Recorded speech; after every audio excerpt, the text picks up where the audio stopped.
Hey folks, before we begin this week's episode, just want to let you guys know there is a bit of a technical glitch at the beginning. One of our guests, his microphone didn't record for the first 3 minutes, so it's going to sound like we're talking to a ghost for a little bit. That's not the case, he's there, just didn't work. That being said, I hope you enjoy the episode. Alright, I hit record as well. So count of 3, and then where the fourth count should be, just clap into your microphone, and that audio spike will work. Alright, ready? 1, 2, 3. Alright, welcome back, folks. This is Moth's Misunderstandings. Today I'm actually here with 2 special guests. That's one more than usual. With me here is RIT guy, Fax. Fax, you want to say hello? Alright, we got Fax here, and we have Technicaldave as well. Technicaldave also goes by David, Dave, Diggity Dog, Dave. I don't know, Dave. Diggity Dog is the preferred one, of course, but we'll go with Dave for time constraints. Alright, and I got both these guys on here. Very interesting story. I followed Dave on Twitter a while ago because I love his story time. For those of you who don't know, Dave was actually the original Storytime YouTuber. He came out before The Odd One Is Out and before Schwoozy. Who? Don't worry about it. You walked so that kids half our age could run. Excellent. I'm glad to help. And actually, after a while, I realized that Dave and I and Fax here, we all actually shared a very common interest, and that's Battletech. Yay! For those of you... Yeah, sort of uncommon interest. Well, no, I wouldn't say it's too uncommon. I would say if you were to take like the tabletop games, you take D&D out of the equation because nobody who's cool actually plays D&D. They play Pathfinder. Of course, of course. But you take D&D off the table. It's what? Warhammer 40k, and then would you put War Machines next? Would you put Malifaux next, or would you put Battletech next? I would put Battletech next, actually, but it's a big dip between 40k and Battletech. Yeah, I mean, you could take the money behind Malifaux, War Machines in Hordes combined, and Battletech, and they still wouldn't scratch like Warhammer Fantasy. No, they're the global juggernaut. But them aside, Battletech is old school king shit. Yeah, and Battletech, and we'll talk about this more later, but the biggest thing about Battletech is you can get in at any point in time, and the rules haven't changed in 35 years. That's All they've true. ever done is add more rules and ways to play the rules better. Yeah. Lots more rules. More rules. More mechs. Well, by comparison, I'm sure you guys didn't start at the 35-year mark, but when you guys started, what were the rules like, and what are they like now for you guys? Well, when we started, it was 1995. Going back 10 years after the launch. 10 years after the launch. And they had just added the sort of level 2 rules, which we'll get into when the clan invasion started. And we started actually with the level 1 rules, the introductory basic rules. And then as the months went by and we got used to it, we just kind of added in the rest of them. Because they let you do that. Yeah, and it's they actually let you pick and choose what rules you want to follow. It seemed, I don't know how you felt about it, Fax, but I was intimidated when our buddy Robin introduced this game to it. I was like, there's a lot of stuff going on. But he was like, whatever, don't worry about it. And yeah, he's just into it. For sure. Well, there's a lot of tabletop games where you think it's really threatening because I like the Battletech starter set, which you both have, I have. I'm actually painting a Shadowhawk right now out of that set. Excellent. The rule book itself is like 70 damn pages of actual rules right now, but you can buy a 3x5 card that pretty much tells you everything you need to know until like your mech falls off a cliff.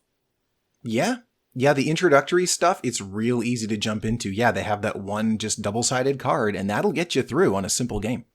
Yeah, and it's that card is just basically like your ballistics versus how much you moved versus how much your opponent moved versus, and it just shows you like real easy. You use 2 dice per mech, and then it's a d6 roll system. It's not that hard. Yeah, you don't need all sorts of crazy dice. You just need lots of dice. And they tell you like play with rules that you want to. Yeah, right? it's right in the rule book. They say like it's plug and play. You don't need to use all these. We'd like you to, but whatever makes you happy. They're very accommodating. They just want you to have fun and play the game. Yeah, and it's what's really nice, and just to reiterate, if you want to play a 4v4, and you absolutely can with the rule book, and by 4v4 I mean Lance versus Lance, which is 4 mechs on each side. If you want to do that, you absolutely can do that with 10 dice per person. You need 2 dice per mech, and then there's not a single roll you have to do that takes more than 2 dice. Like, even firing 20 missiles requires 2 dice. Yeah, it's super straightforward. Even though there's loads of rules, it's very straightforward. And their new gator system, where it's like the little acronym to help you break it down, makes things really... What is it, like, goal, accuracy... So I don't even remember what Gator stands for, but yeah, we can get into that later. It's like Gator, and it's like 5 acronyms, which should be 7. It's good. But for anybody getting in, Battletech is also known on the PC realm as Mech Warrior. Mech Warrior, Mech Assault, pretty much anything with the word mech in it, Mech Warrior, is Battletech. Mech Commander. And that's the thing, is like as a kid, I started on Mech Warrior 2, like a lot of people. I thought Battletech was ripping off Mech Warrior as a kid. That's common. I get that a lot as a Battletech fan. Oh, this is like Mech Warrior. Whoa, buddy. I'm going to need you to sit down, kid. Yeah, you just opened up a whole can of explanation you didn't want me going into, but it's happening. Yeah, and this Warhammer 40K is a lot like Warhammer. Yeah, whoa, it's like they just made like a sequel? Is this licensed? This seems illegal, man. So we've talked about the fact they own the rights to the Lord of the Rings tabletop game. Well, yeah, geez, which is just why? It's just Warhammer. Well, I don't know a single person. So in Alaska, our community is, and this sounds lame, but like there's hundreds of us playing Warhammer. And, you know, you think about it, we can have tournaments where you can't fit all the players in the shop at the same time. Like that's a lot for Anchorage. But we have a ton of people. I don't know a single damn person who plays Lord of the Rings. Well, why would you? You'd play the cooler version, which is Warhammer. Which is Sigmar. Yeah, like, I don't even like Sigmar. Yeah. I like Warhammer Fantasy. Which is coming back, by the way. Oh, yeah? Yeah, they're 30K. In POG form? Yeah, so what they're doing is they're 30K'ing Warhammer Fantasy, so the End of Times. Okay. So basically, you're playing the End of Times again. You're playing Fantasy, End of Times. And you basically are just getting updated rules from right before the world ended. Okay. So it's 30K. Like, the story's already been told, but you can still experience battles with new rules in that time. I gotcha. Frame. Okay. Yeah, mixing it up. Yeah. So, sorry, we're not here to talk about Warhammer. We're here to talk about Battletech, and we'd like to actually start with the history of Battletech in universe. So most people, when they play Battletech, they're playing in the years about 3015. I know almost everybody I know, and this is partially because it's really hard to get a hold of clan invasion stuff. Pretty much everybody I know either plays like at 3015 or 3025. And the reason they do that is like, do you want double heat sinks or not? That's 9 times out of 10. It's like, do you want the Wolfhound in your team? Okay.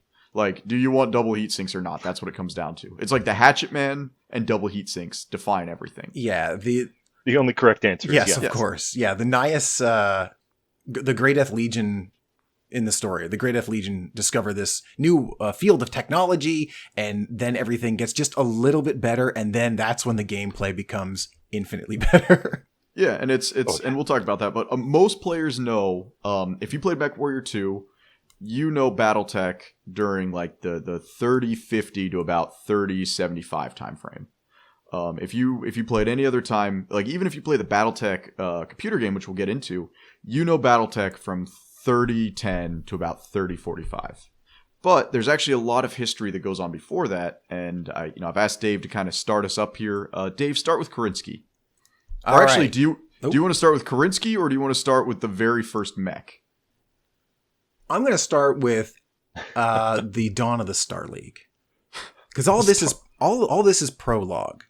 This is what Battletech has going that lots of other things don't, is that it has a phenomenal prologue. It has history set up. It was masterfully crafted in the sort of fashion of 70s and 80s sci-fi, which is exactly what it is.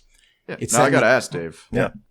Because I got to know, has Mormon Jesus come back yet? Has the second coming happened yet? That depends on who you're talking to. Are you talking to the unfinished book crowd? Because they might say yes. Okay. Yeah. And then they got the, what's it called, guys out in the Spinward Periphery. Who knows what they're all about?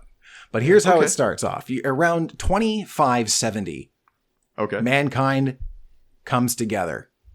And it comes together sort of as a trick. This one guy's like, man, wouldn't it be awesome if we all stopped shooting each other on our thousands of different planets in space and got along? Huh? Sounds nice.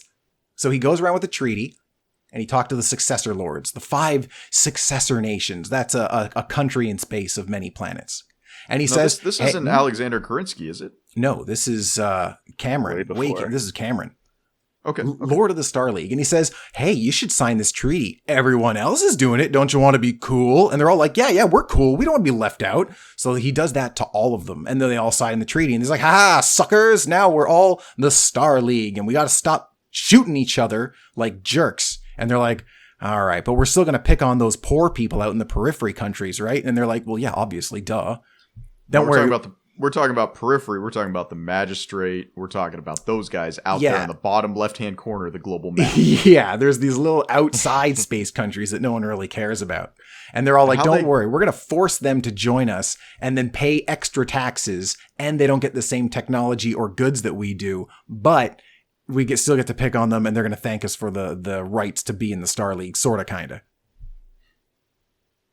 Okay, so that happens. That happens. That goes on for about 200 years. And everyone is he being correct right now, Fax? Like, is there, is he messing with us at all? Is there anything non-canonical that he's mentioned so far?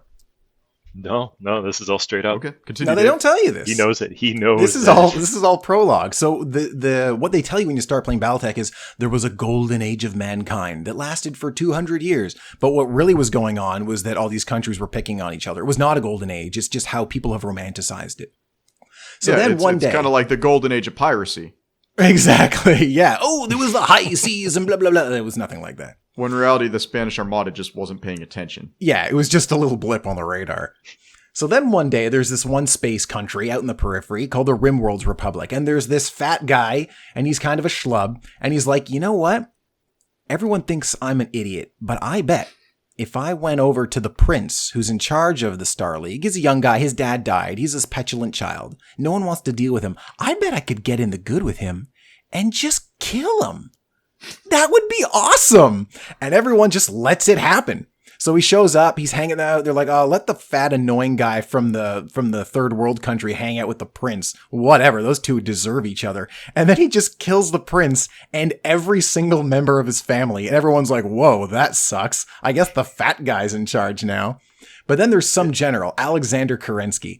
And he's like the most general of all generals in history. He's the best and the greatest, and he's been doing it his whole life. And he's he's Russian. Yeah, he's a Russian dude. He knows what's up.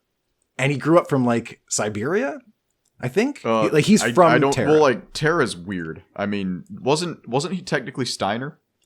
He trained at the Nagel Ring, which was House Steiner's big fancy war academy. But he gets word of this. He's out in the periphery. And they're like, oh, someone killed the minorities. Basically. And he was like, oh, we got to stop these rabble-rousing. As was the style at the time. And like, okay. It still is. I don't know a single person who unironically likes the dragon. No. So yeah, he's like, okay, look, obviously we can't just leave this war to go clean up Earth. Tell you what. Oh, because he was also friends with the prince. He was hoping he could turn him around. Tell you what, we're going to clean up here. We're going to go to the Rimworld's Republic, which is the fat loser guy's country. We're going to wipe it off the face of space. We're going to just totally nuclear bombard and like genocide all our people to teach them a lesson. And then we're going to go have a civil war on Earth that takes like 5 years. So they do. And then everyone's like, hey, Kerensky, you killed that fat dude. You wiped out this, you're king, right? You're just going to take over. And he's like, no, you guys are all friggin' maniacs. I'm taking all my toys, all my soldiers, and I'm just leaving. And they're like, what? What do you mean you're leaving? He's like, yeah, I'm going into deep space away from all you guys because you're just going to fight forever. And I don't want any of it. So I'm taking the millions of people and we're just gone. And they're like, whatever, loser. And then he does it. And then it's like, it's sort of like the National Guard and the police are defunded. And then it's just like, lunatics running everything, setting things on fire. And people are like, well, this is a bit of a sticky situation. I sure hope someone takes control.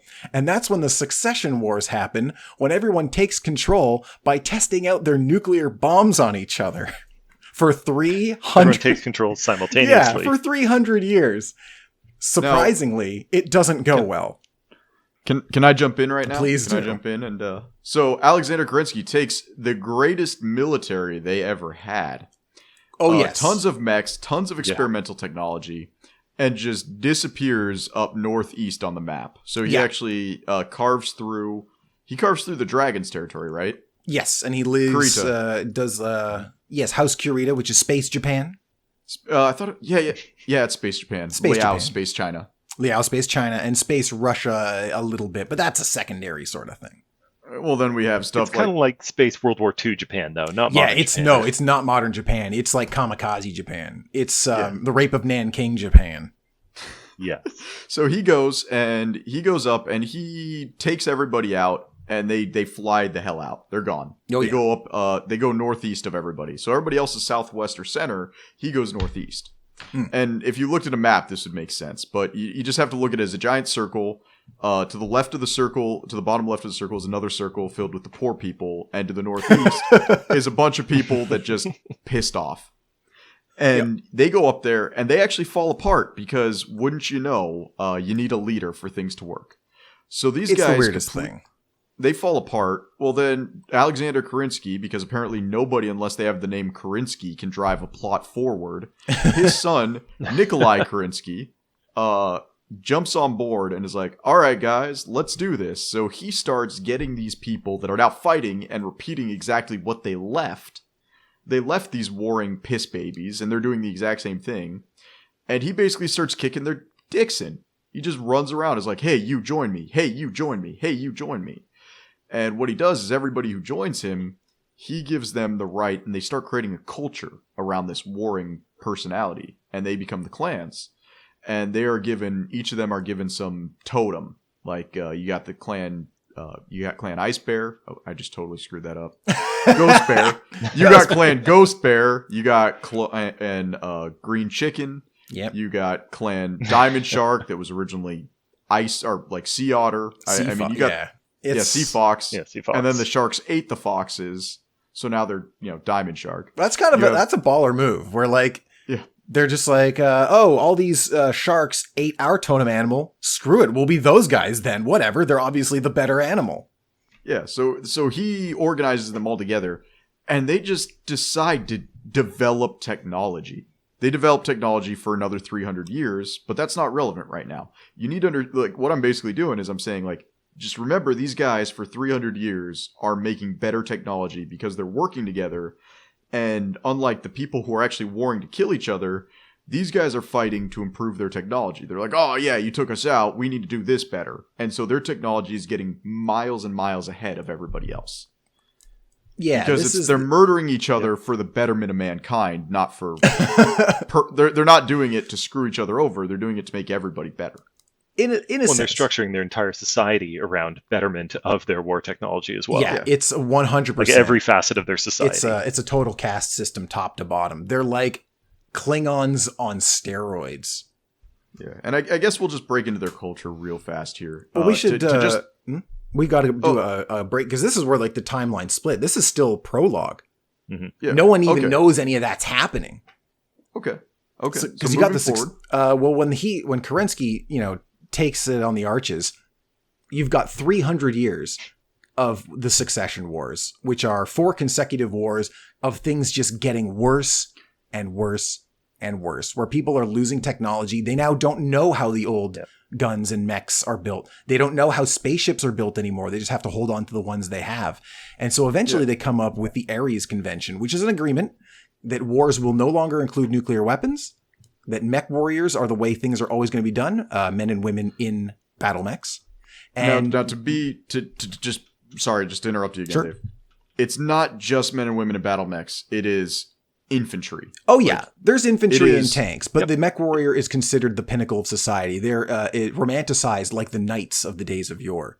And the idea is that this will minimize combat. But the problem is that they made combat so formal and polite and proper that combat became constant because people never really thought it would get that bad again. They're like, well, we're not using nukes. How bad could it get? But now you have constant mech raids on planets all the time for hundreds of years. Yeah. So we're basically devolving. It's exactly what 40K pulled, but cooler. Yeah. So and it's actually at the point where you can make a profit finding lost tech. Oh yeah, you find some laser from days gone by, just a little bit of medical technology, and you're set. You could buy a planet if you have a good old mech.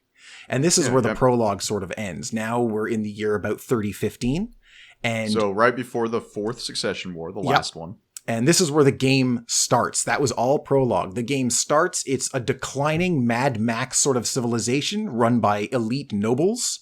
And they're just fighting for what's left of a dead empire that they all are insistent only they can reproduce in their image. Each one of these successor lords thinks that they'll be the one to make it work. But mainly it's just a cover to kill their enemies because they hate each other so much. They don't even know why anymore. They just hate each other. No, I'm gonna guess this wrong. There are 5 total factions if you include Comstar, correct? 6. Not counting the periphery. Okay, 6 including Comstar. It's 5 without it. So, we'll give a quick rundown. Fax, if you were to pick an inner sphere a house that you like, who would it be? Current or succession war? Just period. Like, let's say you're in the 4th succession war. Probably House Steiner. Okay. I like the Germanic imagery and so forth. Okay, Dave, if you had to pick one of the 5 successor states, who would it be? It's a real hard toss-up between Steiner and Davian. But okay, cool. Think I gotta go. If I had to choose, I probably gotta go with Steiner in 4th Succession War. Okay. Well, too bad. You're going to give us a rundown on Davion. Fax is going to give us a rundown on Steiner. All right. So, Fax, give us a rundown. Let's introduce these houses. Let's introduce these 6 factions. Tell us about Steiner. It's going to have to be Dave in this case. Like I said, he is the lore master. I do not know the stuff. Oh no! Tell me what. Come on, just give us a not even a 101. Give us a 98. Like, you failed math, so you have to take the pre-math before you can take college math. Give us the 98. I seriously, I can't, man. I can't. I do not know it that well. Okay. All right. I have always been a filthy Battletech casual. I have loved it for the tabletop game. Okay. Since I first started playing it, but I never got deep into the lore. Well, let me explain the Free Worlds League, and if you like the description, that's the hardest one to describe. The Free Worlds League can basically be described as this is an open carry planet. Yeah. Yeah. The Free Worlds League is what libertarians want to be if they could also oppress women. It's the weirdest concept. I have difficulty because every time a writer writes for them, they shift because they're such a varied nation. They are like the idealized libertarian nation, and they're responsible for the word of Blake getting any foothold, but that's another topic. That is, that's like the big mark against them. Yeah, so the Free Worlds League is basically libertarian utopia, but what if the child could consent to piloting the battle? They're not very big, but you can survive without having to worry about the nepotism of other countries. You can survive, but it is very much, if you got the C-bills for it, you're a wealthy man. They're usually busy fighting each other anyway. Yeah.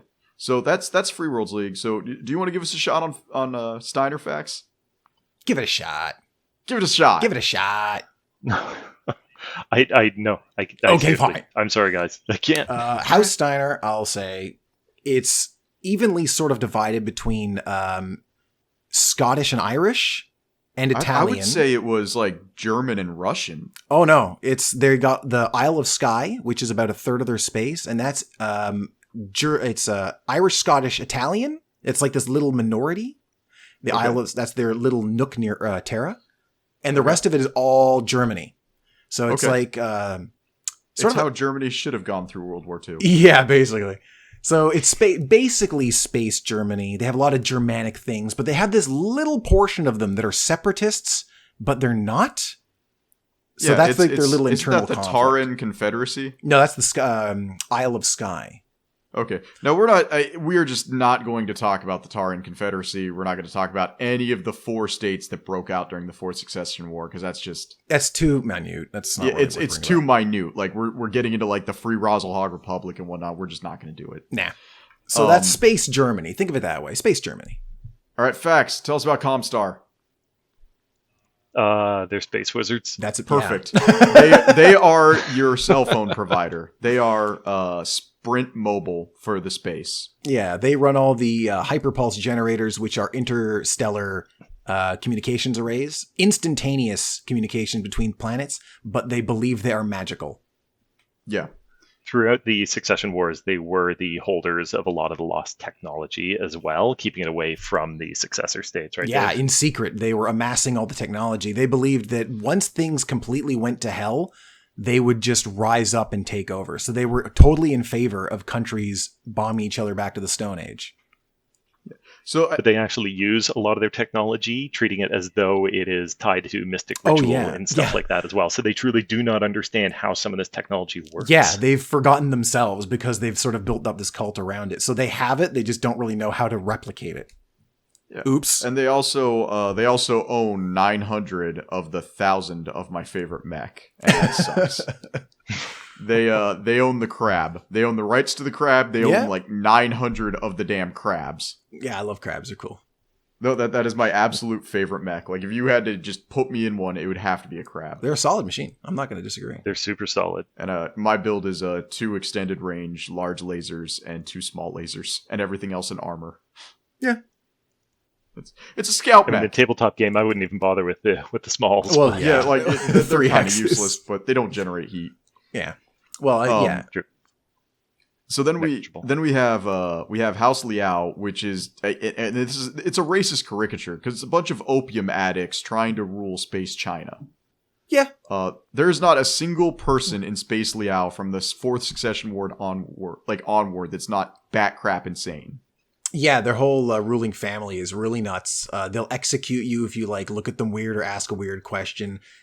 Sun Tzu Liao, named after, of course, the actual Sun Tzu, tried to sort of turn things around, but then pretending to be crazy. He had to pretend to be crazy, or no one would take him seriously. Yeah, totally. They're like, oh, I better be a nutcase like Dad.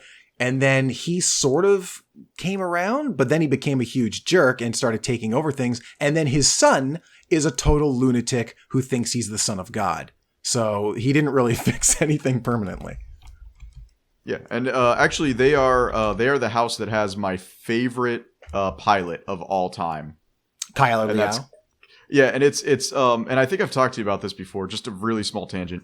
I don't know what it is, and I think it was only Stackpole. No, there was another writer who did it. But like Kai Allard Liao's way of handling things has always been to fall off a cliff. Yep. Oh yeah. Yes. I mean, if you're fighting an elemental and you're losing in hand-to-hand combat, fall off a cliff. Just dive off a cliff, man. What are they going to do? Up. What are Those are your 2 options. There's nothing you can do. Guy off a cliff, you lose, man.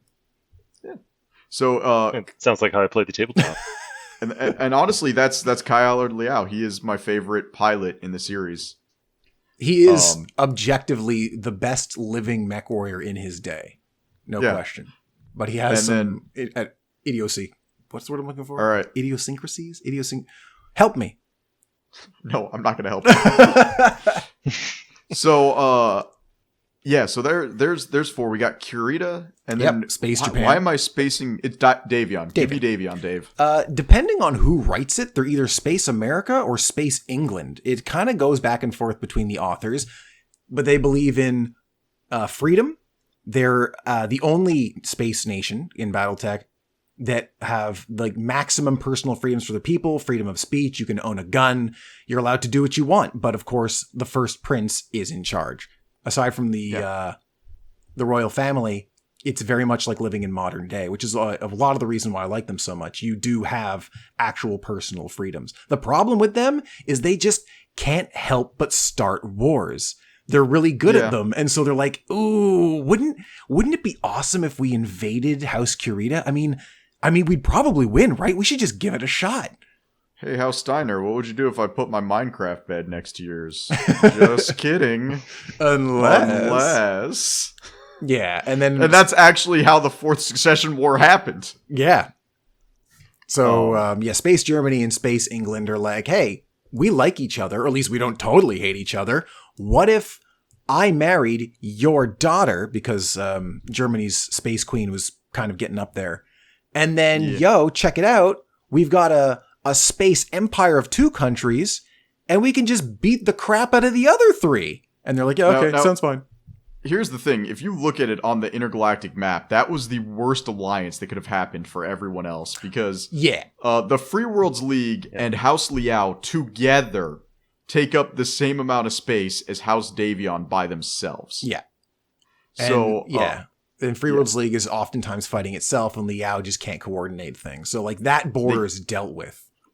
Yeah, so then we have the last house, which is Afro Samurai, the house. Yep. It is literally Japan and Africa, and I don't even know how that happened.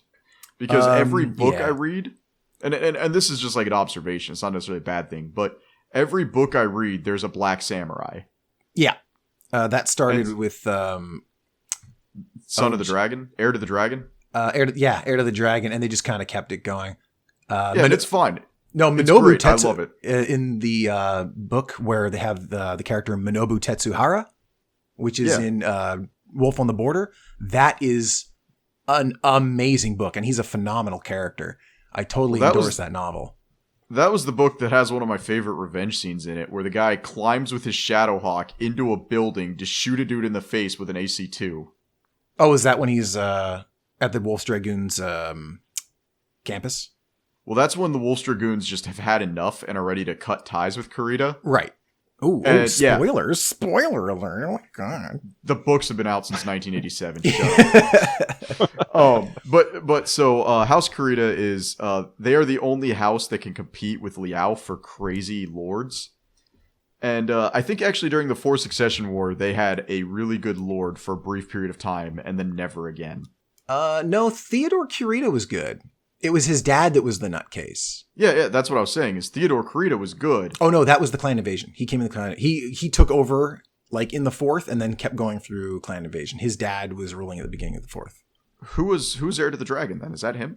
That's him as a kid. Yeah, when he's So he is a great ruler. His dad not a great ruler, and I don't remember if any of his kids are great rulers. They're not. But so they're the only clan that can compete with Liao for batshit crazy. But they do have a fierce, insane military because they're that old World War II sort of Japan. Yeah. So those are the houses. That's the Fourth Succession War. Basically, it was Steiner and Davion versus Kurita by themselves because nobody else could figure out what the hell they were doing. Yeah. And that ended with nothing happening. I mean, you have 50% of known space, and only 25% of it can actively fight you, and they proceed to accomplish nothing. Well, that's kind of sort of the way combat is generally dealt with in Battletech, in an almost sort of realistic way where, like, nothing is ever truly achieved. People beat each other down, small nations come and go. Like, the map from the beginning of World War I to the end of World War II, all the major players are still there, just everyone's a lot less happy. Yeah, and also we have the periphery states, but they literally don't do anything until the Dark Age of technology. Yeah, they're worthless till Dark Age. Yeah. They're just there. You're like, haha, look at those guys. They're there. They suck. So then for 25 years or so, everybody just kind of sits on their ass. Yeah, it's a lot of just little border raids. Nothing major happens. Yeah, and then all of a sudden, while people are dealing with space pirates, they start getting their dicks kicked in up in Kurita space. Yeah. Oh, hey. I don't know by who. Who could it be? What if hopefully General Kerensky's lost army comes to save us from these mysterious invaders? That sure would be. Oh no, it's them. General Kerensky's army. It's them, and they hate us and everything we stand for. And so, actually, no, there were 2 factions at the time of the clan invasion. Yes. And one faction hated them, the other faction didn't. The other faction hated them less. Disliked them, but thought if they could conquer them benevolently through sheer force, but gently. They just want to bring them freedom. Exactly. That one day would work out. here's the best thing about the clans, and this is, I kid you not, there's, I believe, 18 of them, Dave? There were 20. At the start of the clan invasion, there were 17. There were 17 at the end of the clan invasion? At the start of the invasion. Okay, yeah, there were 20. Kerensky straight up murked one before they even got off the ground. Yeah. But at the end of clan invasion, one of them had to go into exile, and I don't remember what happened to the third. Oh, I can tell you all the deets. Wolf went into exile at the end because they basically betrayed everybody else. No, Wolf got split in half. Oh, okay. Yeah. There's Wolf and now Wolf in exile, so there's 2 wolves. Yeah. There's a little civil war. I get a little bit confused post-clan invasion. That's because the Jihad doesn't have a single damn book dedicated to it. Yeah, we'll talk about that. That is such a knife in the back of every fan of the series. I really should just get around to trying to submit a story for Battletech. Like, please let me write a Jihad book, please. They're trying to work on it. I mean, by all means, submit things. They're taking submissions. Yeah. Basically, the clans come in and they have this thing. It's the wacky races of murdering people. And so you have these organized groups that kind of work together, kind of don't work together. And some of them are mentally unstable, like the Jade Falcons. And their whole thing is they're trying to get to Earth, which is called Terra in this universe. Yeah, like many and science they believe fictions. Yep. The first clan to set foot on Earth, everybody else will just bow to them. Yeah, they have a very strange sense of honor. So when General Kerensky's son was... General Kerensky was a pretty good leader. But he was a good wartime leader. And then, like you said, when they got out into their distant clan space and all started fighting again because all their old bigotries came up, his son was a lunatic.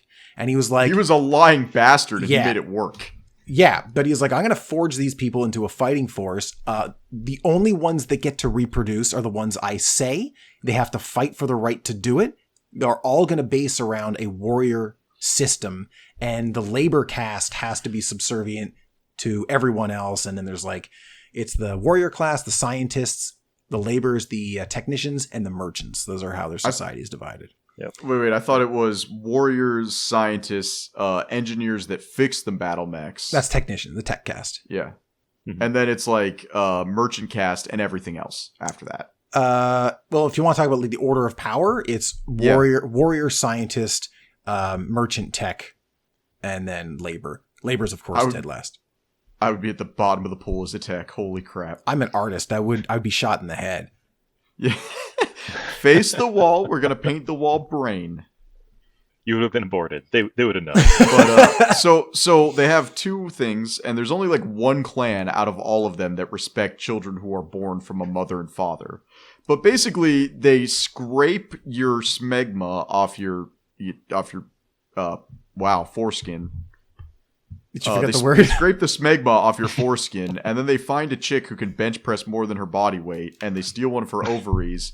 And then they throw it in a bunch of mouthwash, and you become a baby. That's essentially it. And then they breed these babies in like schools of 100, and whichever ones don't die at the end of training get to test to be warriors. And the ones that like break a few bones and can't be warriors, they can try for teacher or laborer or something like that. Or something, yeah. It's an extremely healthy society. It's a very healthy society where absolutely everyone has severe mental trauma.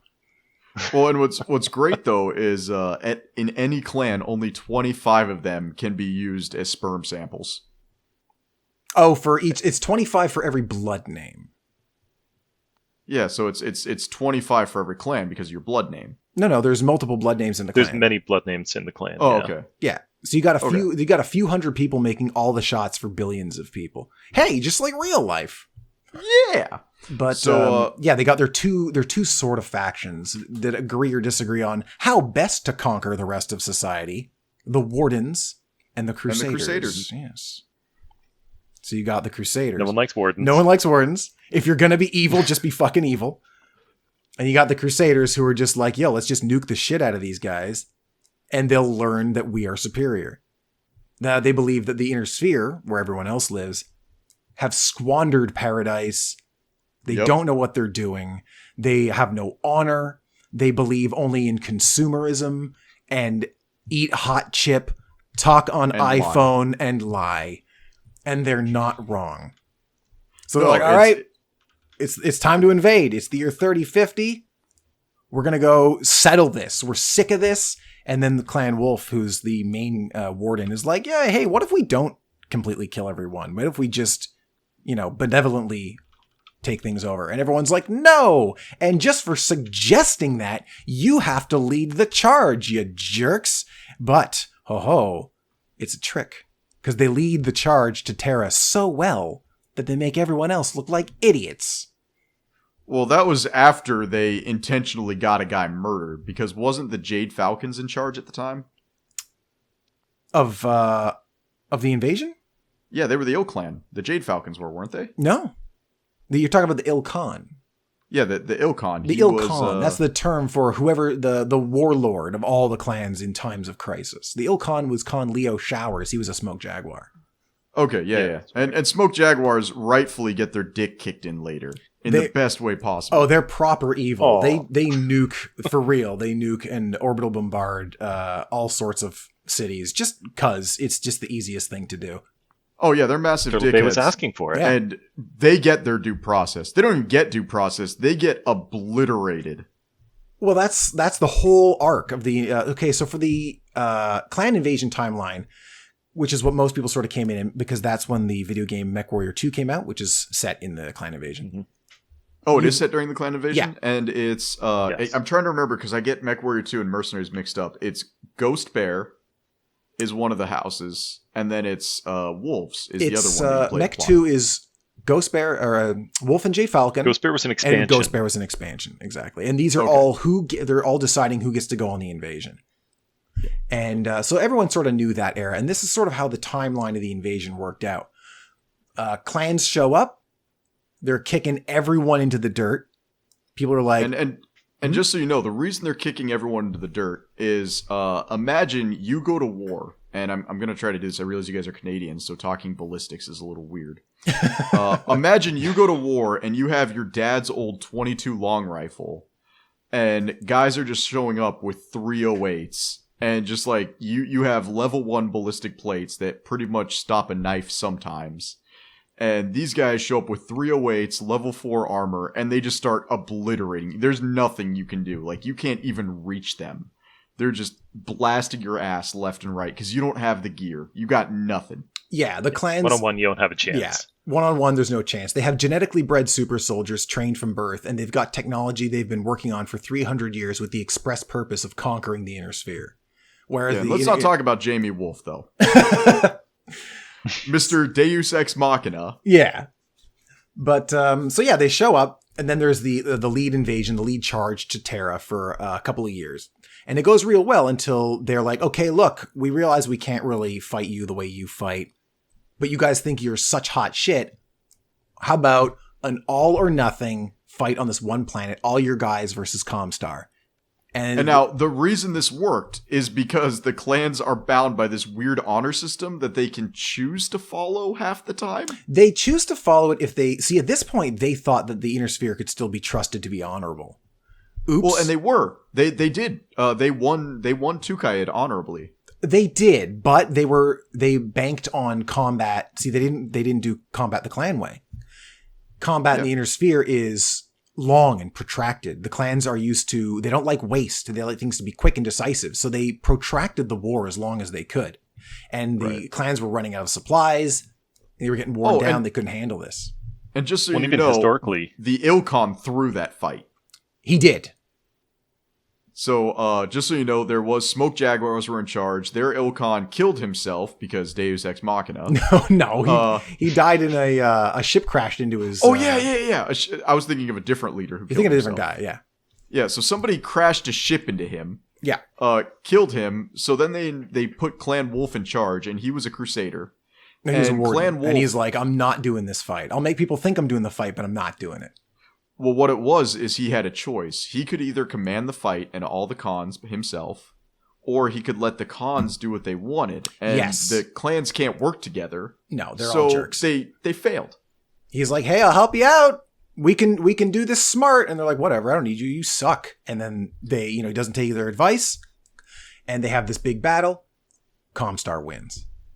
Yep. And they're like, okay, you got to give us 15 years. 15 years, you can't invade. You can't cross this line. And they draw a line in space. And by the way, 15 years is a big deal for the clans because unless you're a very specific clan, I'm trying to think, who's the other one during the Smoke Jaguar book? The one that believes in smoking a ton of weed and then seeing the future. Novacats. Yeah, so like unless you're a Novacat warrior, after 5 years, they kick you out of your chair. Yeah, you got to be constantly fighting. Mm-hmm. You have like, by the time you're 25, you're old. It's like, you're like a kid in Korea. Like 25, you're not married? What the fuck is this? Why aren't you married? What is wrong with you? So now Dave right here is actually talking from experience, just so you know. He's not just making, he was a teacher in Korea. It's very competitive for young people. Not over here. And he was over 25 and he was. I was considered quite old at 30 years old. Yeah. So basically they lost the war intentionally. Not everybody intentionally, but like Natasha Kerensky, the great granddaughter of Kerensky. General Kerensky. General Kerensky, thank you. Who's everybody's fat bait for decades in the Battletech universe. Foxy redhead, oh my god. Which is weird to me because I know Steiner and Liao were pumping out hotter chicks, but whatever. And then we ain't even going to talk about the magistrate yet.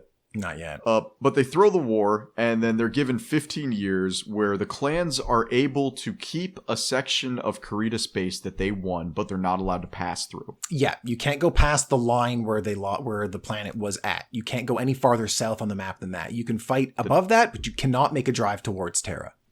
Yes, and now, is it the Jade Falcons and the Smoke Jaguars who intentionally break that truce as often as possible? Yes, they are staunch crusaders, and the Jade Falcons kept making dives into Steiner space. They're like, well, we're going to do what we want. We need to fight. We're not going to just not fight. And Smoke Jaguars were just, killing civilians left and right. Hey, we're in charge here, whatever. And then as Hans Davian comes up. Oh, Hans Davian's dead. You mean? Oh no, I'm thinking of his son. His son, Victor Steiner Davian. Who is the most pathetic and overglorified character in Battletech history, in my opinion. No. How do you figure? Dude, he's a rat. You mean a Fed rat? Well, he's from House Davian. Sure. No, he's absolutely a spineless rat. How do you mean?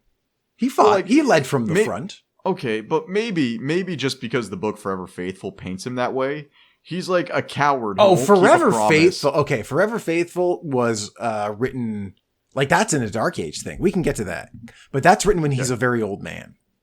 Right, but even when he's not a very old man, he totally goes back on his promises. That's because of Michael Stackpole. Okay, yeah, all right, it's Stackpole. Whatever. Actually, no, it's not Stackpole who wrote Forever Faithful. That's, no, it's not. Blaine. But Blaine Lee Pardo had to fix a mistake that Stackpole made. Okay. That's in the Twilight of the Clans. So that's we had the Twilight of the Clans thing. At some point, the Inner Sphere is look, the 15-year clock is going to run out. We have to send a message to the clans. We have to pick one clan and execute them. We have to completely wipe this clan out so that they see this is how war is done. It's not a game. There's no honor. We kill all of you and we disseminate your civilians. Your culture is dead. That's war in the Inner Sphere.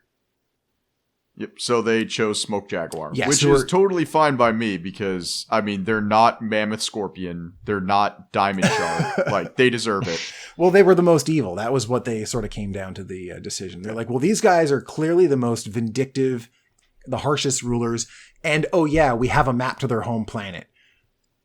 So they nuked them. It was the weirdest thing, the way they wrote that book. Exodus Road, which is the start of the Twilight of the Clan series, phenomenal book. I absolutely love that book. However, in the very next book, which Michael Stackpole wrote, they sort of muddled it. Because in Exodus Road, this one guy's like, I'm a Smoke Jaguar. My clan has lost its way. I have found a map to the home world, which is very hard to get. Here it is. Teach my clan a lesson. And then in the next book... they nuke him from orbit. Well, no, in the next book, Michael Stackpole writes the novel. So he's like, all right, everyone get together.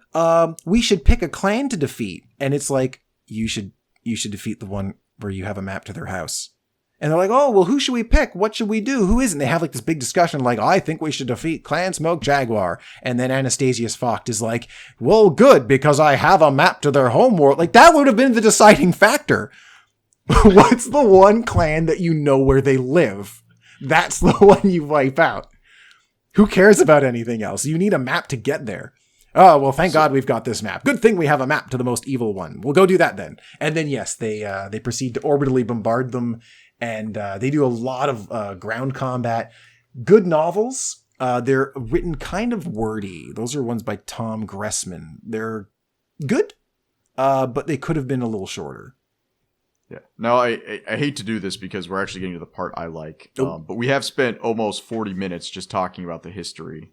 So I'm gonna blow through this real fast. Let's blow through it. Okay. So, and I'm just gonna TLDR this. Fax, jump in if I need to say anything. Okay. All right. If you need to change anything. So, what happens next? Clans lose. They sit around on their ass for 15 years, except for 2 clans that are just nipping at the buds. And then, while this is all going on, is a group called the Word of Blake basically starts murdering mech pilots. Like, they start basically going, hey, we're the Comstar successors. We're the guys who should be in charge. And they try subverting Comstar. They try subverting everybody. They're trying to kill the Steiner line. They're trying to kill the Liao line. They're trying to kill everybody so that they can take over. Yeah. And they fail miserably. Takes a while. They fail. Yeah. And then, as a last act of defiance, they blow up all the communication relays. Yeah. And that, so that right there is the jihad. The reason we blew through that is because not a damn book is written about the jihad. If you want to know what's written about the jihad, go ahead and grab, what's the book called where the mech pilot is a Caesar? He's a Caesar pilot. From Avanti's Angels? Embers of War. Embers of War. Is that Embers of War? Yeah, Embers of War. I thought it was Double Blind. No, it's Embers of War. Okay. I think... Yeah, so Embers of War, go to the last 2 chapters of Embers of War, and that's the jihad right there. It's that bad. Like, they kill Jamie Wolf. They managed to kill Jamie Wolf. You're talking about the Jason Schmetzer novel. Yeah. He's a good author. I really like. He's a new edition. I like him. I think my biggest issue with him is the pilot he wrote for that is such a boring person that I was so bored the entire book. Okay. I don't remember it that well. You might be right. But I mean, in general, his writing style I rather like. Well, they had a couple of mechs that I really liked in that book. Like, what's that 45-ton mech that has, like, it's not the Hatchet Man, it's the other one with the blade. It's called, like, the Night Scream or something. Night Sky. Night Sky, yeah. Like, it has the Night Sky in it, and I love that mech. And it's piloted by a crazy... Like, every other character in that book is good, but the main pilot, it's just like, gosh. That'll happen occasionally. Yeah. And it was actually the same thing with Forever Faithful. I could not handle the main guy in Forever Faithful. I don't know how you say that. I love Mech Warrior Trent. Or he's Star Captain Trent. Absolutely. They done him so dirty at the end of that. And, his wife cucks him. No. I mean, at the end of the Twilight of the Clan series, he was the hero in Exodus Road. Phenomenal book. And then at the end of the series, that 8-book series, Michael Stackpole was like, you're a bondsman now. You don't get what you want. And then Victor Davian screws him over for no reason, out of character. It was very strange. And then that always bugged me for like 20 years. And then eventually Blaine Lee Pardoe released the follow-up novel, Forever Faithful. And he had a little thing at the beginning. He was like, I was never totally satisfied with how... with that decision. And I was like, we know what that means. That means fuck you, Stackpole. Yeah, you really screwed up that arc. So he was like, okay, I have to give this guy an end. He's got to have an ending. So yeah, he does get cucked by his friend. By the elemental he beat senseless too. That's the best true. thing. But at least he had that. And so he teaches that guy a lesson. He's like, I'll stop being a jerk. I'm going to be Trent's replacement since he's dead now. I thought they did it as best as you could sort of do. Yeah, but it's still like, as somebody just like, and we don't get clan culture. We don't get that a lot of the time, like, unless you're literally Ghost Bear, relationships don't mean anything. You just have sex to have sex. Like, there's nothing that really comes of it. In fact, there's a book where there's a passage that everybody is like, what the hell happened? Where I think a female pilot, like, straight up rapes a kid, and it's totally fine. She doesn't straight up rape him. She's his commanding officer, and she's like, come to my bunk, we're having sex, you have to do it. It's like just like the real military. Exactly. Yeah. It's just institutional. You just do it. Because it's a very messed up society. And so we don't get it. And a lot of people are like, oh, well, the clans, they're evil and weird. Like, you're supposed to think they're evil and weird. You're not supposed to. They're utilitarian. Right. They're what utilitarian should be. They take all the humanity out of being human. We're supposed to look at them and say, that's weird. I don't want to be conquered by these people.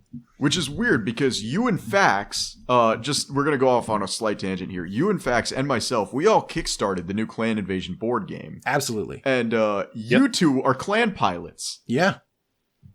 Yeah. You're both green chicken pilots. No. No. I'm actually a Jag. Oh, you're a smoked jaguar? You're a total Jag. Yeah. Okay. Total Jag. Total Jag. And meanwhile, I'm over here. I'm like a Steiner mech tech, and I'm like, you guys are horrible people. Oh yeah. Well, here's the thing, right? If I'm gonna be in like this fictional world, because I actually put the cash down, I'm going to be a canon. Oh yeah, character. I did too. I'm a canon character with art. I've always been in favor of Jade Falcon because like.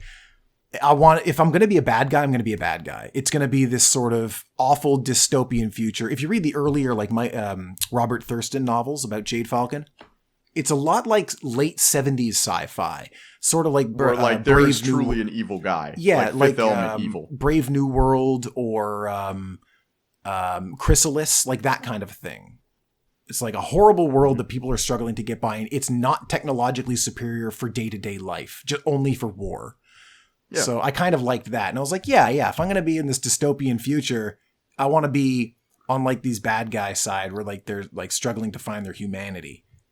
Like in 95, we've made these choices while being pretty much completely ignorant to the backstories behind these factions as well. Oh yeah. Yeah, you're like 12 we just years chose old because they were cool and we stuck with it. Yeah, like, oh, do you want to be like a normal thing or do you want to be from a cool space clan where they have like the best technology and they're grown in tubes? Oh, that one sounds radical, dude. When it was also like Clan Invasion was the new thing at the time as well. So usually if you're getting into it at that time, you're going to align yourself with whatever's going on in that universe. Yeah. So now you guys can choose to decline this answer if you want. Hit me.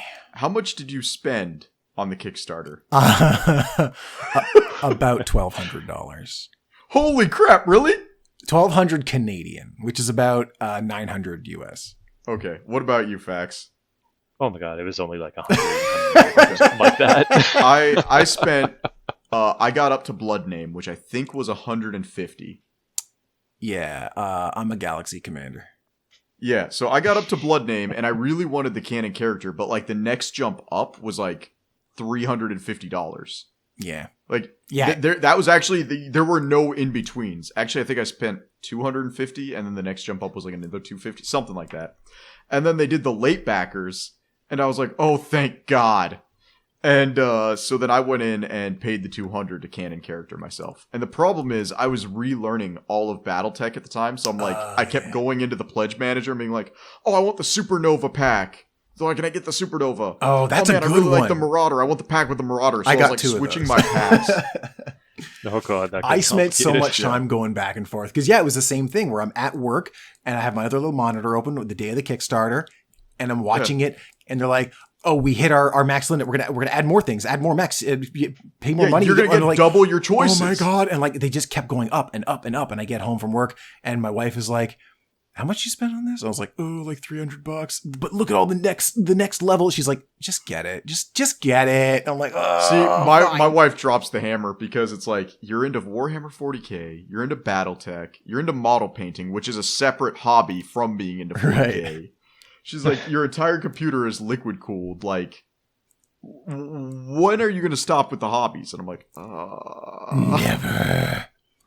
So it's yeah. Well, she knows how important Battletech is to me. Yeah. So I will admit, like, if I had to choose a universe to go into, if I was still married to my wife, I would choose the Monster Hunter universe just because she loves it like dearly. But if it was just me single, I'd be like, I just want to be a Battletech mechanic so bad. Yeah. But get that. Yeah, to summarize the history of Battletech, basically the Dark Age of Technology happens. In that spot, the periphery states, which we have ignored for hundreds of years, suddenly come back and are like, so we're gonna rock now. You guys don't look so hot now that you don't have all your advanced technology and shit. So they came in, started kicking dicks in, and then the Dark Age of Technology just kind of ended. It was really weird. It had 50 books. They wrote novels like crazy. See, here's the problem. When the Clan Invasion ended, It actually, by pure coincidence, the company folded right when the storyline more or less ended, because the clan invasion was all set up in the prologue with the Kerensky going off and all that. So them defeating the clans was always kind of like the end game. So when they did it, it was like, oh, I guess it's kind of done. And they had the civil war between Steiner and Davian, which we said earlier had merged. So they had their civil war where they realized they don't want to be merged anymore. And then by that point, all of the ends were kind of tied off. And it was like, well, the company's bankrupt. They're not going to make the game anymore. The story's kind of done. I guess we'll just stop. But then in came another company, bought the license. WizKids, advanced the timeline 80 years. They're like, yeah, they completely skipped the dark age of technology. Everyone's dead. All your favorite characters are dead. Everything's different now, and now we're starting. No, Davion's not dead. Steiner Davian's not dead. Okay. He's sitting on Terra, like drinking a tequila at 107. Yeah, but he's old as hell. Like, he's not a warrior anymore. But they're like, everyone you knew and cared about is dead. All the countries that you liked are gone because they like really changed how things are done. So you're all super game to be into it, right? And people kind of weren't. They alienated a huge part of the fandom because they were like, where'd everything go that I liked? You changed the visual look of the mechs. They have these new novels that were written by people that weren't writing the old novels. They actually said to the old novelists, sorry, we want to hire professionals. Like, excuse me. Which is fine, because if you read Stackpole's very first book, like that book is so hard to get through. It is, I agree. But the point is, these were the people that were writing the history. And then they're saying, well, we want professionals. She looked lustily at Jamie Wolfe. Let's. She spoke lustily to Jamie Wolfe. We don't need to. I'm going to recap that book all day. Also, explosions with Stackpole. Nuclear reactors can take out a continent. Everything explodes. He's the Michael Bay of Battletech. Everything just blows up. Yeah. So they wrote infinity novels, and they did it in like 3 years. Like, they just cranked them out. And halfway and this eventually caused financial problems for WizKids. Isn't that the weirdest thing? We just keep churning this stuff out and no one's buying it. It's so weird. So halfway through, they actually got some of the old authors back, but by then it was way too late. It was done. They had run it right into the ground. No one knew what was going on. There was no plan. That's the problem. There was no plan. And then from the ashes came Catalyst, and these were people that worked at FASA. They were not the heads of the studio, but they were a new studio, and they're like, we want to buy everything back, get it all back. Hopefully we can sort of right the ship. And it's taken a long time to sort of fill in the old gaps from the old stories, buy back things. Now they did the Kickstarter. They're really trying to like refocus it with the new timeline. We are finally advancing the timeline again. We're in the year 3150. We're 100 years after the clan invasion. We're moving the timeline forward. We have a focused direction. But we're respectfully moving the timeline forward. Yes. That's the important thing. Yeah. Yeah, we're not saying, hey, we're doing 80 years in the future because we don't want to read the backlog. We are saying, hey, we just, we know you liked the clan invasion, but like, you can have quadruped mechs. You know that, right? Yeah, there's all this other stuff we can do.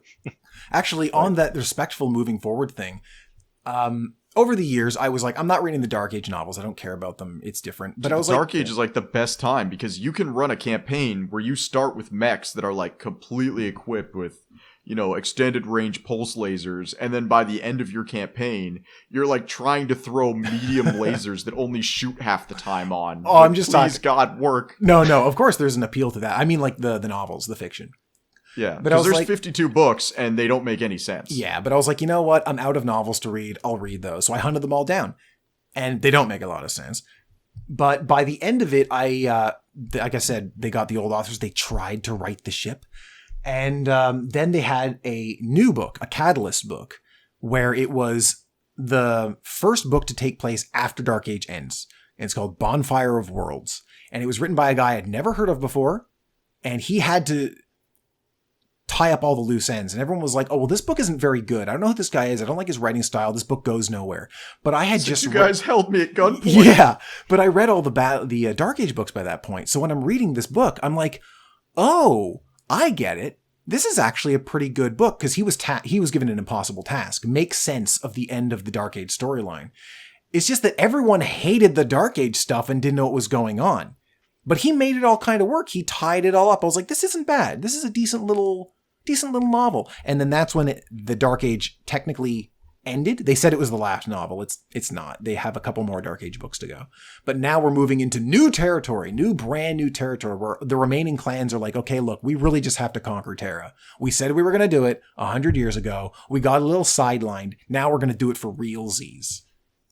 For realsies. For realsies. And I don't know who's going to win because I have theories. There's only 4 options for who can take Terra as far as I'm concerned from a writing standpoint.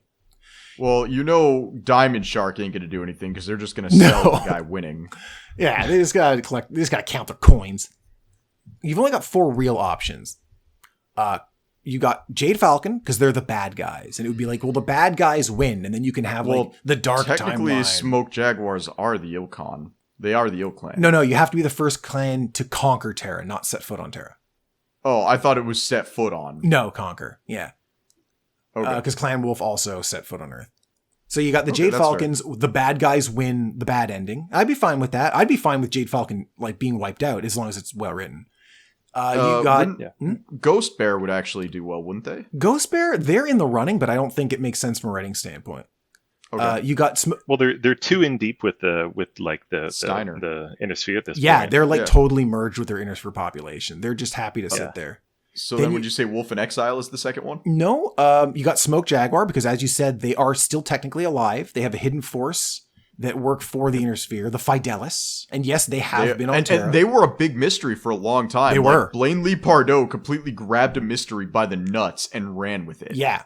So they could totally be it and be like, you know what? We're coming back. I could see that working.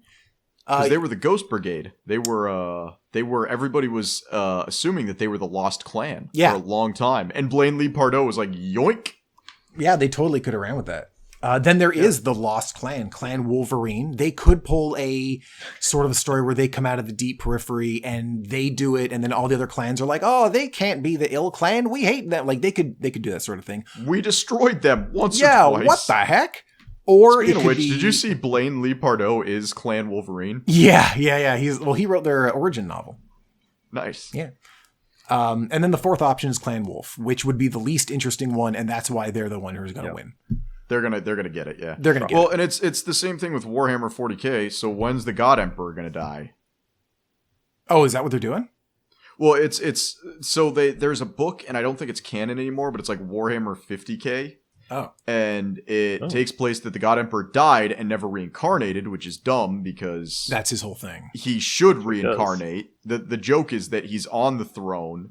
And if he dies, then he'll come back and control again. But they don't know that, so they refuse to kill him. Okay. Yeah, I thought he just lived forever. Yeah, the story is that he doesn't reincarnate, and that Rowboat becomes the God Emperor. Okay. So there's weird stuff. But it's honestly, I don't really want to go into 3150. I really want them to solidify the Jihad, and I want them to solidify the Dark Age and continue after the Dark Age. They're gonna leave those behind at this point. I don't know why there's no novels for the Jihad. But I feel like it's too late to really address at this point. They'll trickle out a novel or two in the past as we go forward. They dance around it though. That's the thing. There's not probably a single book that doesn't dance around the damn Jihad. There might. I know this is totally speculative, but there may actually be a legal reason.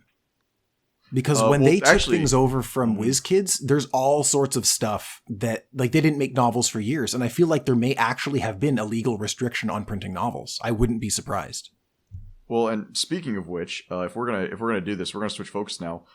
Catalyst has done a phenomenal job of getting their stuff back because this is, all the Battletech properties are the Lost Tribes of Israel at this point. Yeah, it's because if you look at it on a grand scale, you have the Battletech name, then you have the Mech Warrior name, which is separate but the same. Then you have the books. Then you have the audio books and the audio dramas. Then you actually have the board game itself. Yeah. Then you have the models. And just so you know, Battletech is the only company that lets other people print their models. That's true, yeah. Yeah. And then you have the video games. And then, And then the cartoon. And the Dave, cartoon. We just learned about this. The cartoon is never coming back. No, the cartoon was made by Saban, and they made an absolutely terrible job of it, which is why Saban went bankrupt. Yeah. And then their entire back catalog was bought by Disney. So now Battletech's cartoon is a Disney property. So it's gone forever. Yep, yeah, they're gonna bury. You're not seeing that on Disney Plus. Not coming out of the vault. And your joke was, your joke was that Princess Katrina Steiner, the villain of the Civil War, she is now a Disney princess. Yep, right up there with Esmeralda. And she's the worst, so she's the evil princess. Yeah. So that's it. They have done a phenomenal job getting all their eggs back in the basket because they were lost to the winds. I mean, really, there was a point I think where Microsoft actually legally owned the Mad Cat name. Yeah. So. Oh, and just so everybody knows, the Mad Cat, which everybody likes to talk about, because that's the mech everybody knows. That was on the cover of MechWarrior 2. That was the cover of Mech Assault. That was the cover of Mech Assault 2. I mean, anything that had Microsoft games at the bottom of it. That's why I was so surprised. Like, that's the mech. It's on all the rule books. That's why it was so weird to me that MechWarrior 4 like expansion pack was called Black Knight and not Mad Cat. Yeah, that was their big thing. Now, the Mad Cat, in my opinion, is probably like, and especially as I've played the game more, the Mad Cat is the most overrated mech I can think of, because if you have a Hatchet Man get to its kneecaps, there's not shit the Mad Cat can do. Well, here's the thing about it. It's extremely well balanced, but that means it doesn't excel in any one way. It just... I would actually say it's a medium to long range mech. Well, yeah, for sure. It's, if I had to take but I a mean, mech, like if you're talking about, weapons and armor and speed, like it's just a nice well-rounded mech. But the reason it's popular is because it looks good. That's it. It is a nice looking mech. Yeah, and it really, because if you look at it on the table, and this is where we're going to lose people who aren't Battletech fans. It's 2 LRM-20s, 2 large lasers, 2 medium lasers. Yeah, and you got a medium pulse for backup. Yep. It's fine. Yeah. It's a fine mech. But people like it because it's an all-rounder, really. Yeah, it's pretty. Like it's the Sonic the Hedgehog. It's accessible. It's accessible because it gives you all the main weapons that you would want to be shooting in the game as well. Yeah, you got some lasers, you got some long-range missiles, whatever. Yeah, and it's also distinctive to the franchise. Like, you're not going to mix it up with, like, Gundam or something along those lines. You absolutely won't. It is the titular mech. Totally Which is funny look. Because all the grognards I know, not you guys included, but like a lot of the grognards I know are like, why is it not the Atlas? The Atlas used to be. I love the Atlas. Again, very iconic look. In the 80s. Big. In the 80s it was. The Atlas is the ultimate all-arounder because it has one of every weapon. Yeah. You got your lasers, you got an SRM, you got an LRM, you got an autocannon. Range is a bit of an issue, but it's just a good-looking, solid assault mech, and it looks cool. It's the biggest mechs come at 100 tons. Big skull face, big weapons. It's scary looking. That's it. It looks cool. Didn't Goliath Scorpion have a mech that was more than 100 tons? They had that like quadruped, didn't they? That was Word of Blake. Later on. Word of Blake did that later. I think they're called Ultra Heavies. Yeah, so now that we've really established it and we've talked about like the fact, if you want to get into Battletech, there are 4, but it's basically 3 main ways to get into Battletech right now. Fax, why don't you talk about the tabletop? Talk about where we're at, what we can do with the tabletop. How do you get into the tabletop, dude? Yeah, Fax. Sell me on the tabletop. Tabletop game, really all you need is a primer on the rules itself. You do not need the miniatures to be able to play it. You can either play it on a hex-based system or on just a flat tabletop where you're measuring things out, similar to Warhammer as well. There are rule sets that can cover both of them and modifications that you can make to the rule set. And I don't know what else to cover on that. Well, you get the box set. You got 2 box sets. One is $20, the ultra introductory. Or you can get the regular box set, which is a little more expensive. I think it's $60. That might be a Canadian price. But it comes with beautiful plastic models, a nice introductory rule book. It's a phenomenal place to start. It's just, here's the simple rules. You don't have to buy any of the really expensive rule books. You don't have to buy any of the novels or the source books. You don't need any of that. You just pick yourself up a little simple box set and you're good to go. Yeah, and so and here's the thing. you could get 2 box sets right now. The Clan Invasion will eventually be printed in major stores, but right now it's not. The Clan, like, you can get 2 boxes right now. There's the starting box for $20, which gives you the primer, and it gives you 2 mechs and I think 4 paper mechs. Yes. Yeah. I think. Yes. So you can play a very, very basic game. Then you actually have the 4th Succession War box, which gives you, it gives you pretty much a mixed bag of everything. You got 2 light mechs. I think it's a Locust and a Flea. A Commando. Oh, Commando. Okay, so you get a Locust and a Commando. You get a Shadowhawk and a Victor. Or a Griffin, not a Victor. Then I know it's a Battlemaster, a Catapult, and I can't remember what the other 2 are. The other 2 are a Awesome. Okay, yep. And a... It's 65 tons. What's the other... Oh, no. You said Thunderbolt. Yeah, it's a Thunderbolt. So you get a really mixed balanced bag, but it's only Inner Sphere. Yeah, they're nice models. They're good mechs to use on the field. It's a good show. It's a good little array, and they're great. They're well done models, plain plastic, good to paint. You can repose them. I would actually disagree with that. I'm not saying they're better than Warhammer quality because I was going to say this AC2 sitting on this. I'm looking at this AC2 on my Shadowhawk right now, and it's droopy. I'm gonna have to drill a hole and jam a paperclip in the damn thing. Yeah, there's the finer things. You get a little bent. You could fix it with like the hot water trick or whatever. I'm not saying they're the. But you probably didn't see the plastic models that they had back in the 90s. Are you talking about the HeroClix models? No, the 90s. Whoa, way before. Yeah, we're talking about the original Battletech plastic. They are shockingly bad, even for the 90s. Yeah, well, here's the thing. I think I posted this on your Discord, Dave. I finished an Orc Slaver from 3rd edition, which is now called a Runt Herd. Yeah, I saw it. It was very nice. Yeah, and that model looks fine. It's a little bit small for modern Runt Herds. I think modern Runt Herds are like a few millimeters taller. But, like, it works. It's still recognizable 25 years later. Yeah. So, yeah, it's bad. So that's the one way you can get in. Dave, do you want to cover the shooter? Or actually, yeah, Dave, because you played the MMO, like, for years straight. Talk about MechWarrior Online and MechWarrior 5. That's another way to get into Battletech. All right, so the most recent addition to the Battletech first-person game world is MechWarrior Online, which has been out for years, where MechWarrior is, of course, the guy sitting in the cockpit. And it is dead. It is dead. But the guy sitting in the cockpit is called the MechWarrior. So when you're playing the games where you're simulated in the cockpit, that's a MechWarrior game. So MechWarrior Online is a 12v12 online game. MechWarrior 5 is the exact same game with a couple graphical updates, and it's got like a campaign mode. So it's not a multiplayer, but it's pretty serviceable. It's not as good, I would say, as MechWarrior 3, the pinnacle of the franchise. Or a lot of people would disagree with you. They are MechWarrior 4. They are free to disagree, but they are wrong. MechWarrior 4 is a faster, more intense game, but it has huge technological drawbacks from MechWarrior 3. I don't know how they messed that up. Graphical issues, the sound effects are terrible, the textures are bad. It's still fun. I like it. But it's a step back from Mech 3, which is a much more slow, plodding nothing is as good as Mech Assault 2. Oh my god! You know, Mech Assault 2 is a fun game if you pretend you're not playing MechWarrior. Yeah, if you take it out of the Battletech world. Because they have, what's that Papa Roach song they got playing in it? And every mech explodes in a nuclear fireball for some reason? Well, they do that because if you're getting mech jacked and you blow up, you take the other guy with you. It's just so tacky. It's so tacky. But it's tacky in an enjoyable way. It is the Earth Defense Force of MechWarrior games. Okay. But yeah, that's a fair comparison. But I'm talking about, like, what's best for Battletech. I don't think you'll ever get more accurate than MechWarrior 3. But that's an old game. You can't even run it these days. It's difficult to play. And MechWarrior 4, like, here's the thing.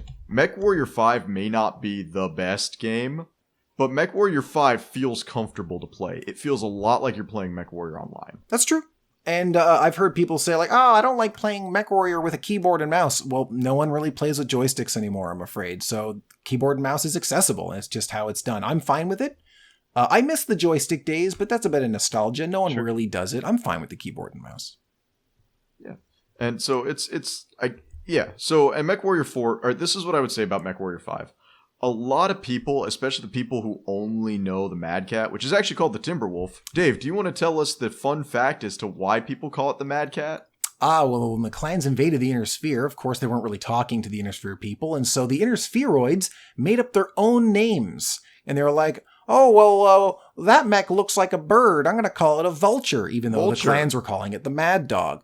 And then when they saw the Timberwolf, they're like, oh, well, that looks sort of like a Marauder and a Catapult. I'm going to call it the Mad Cat. So they have all these alternate names. Actually, it was the targeting computer. It was, in the novel, yes. It was the targeting computer flipping back and forth because it couldn't understand what mech it was looking at.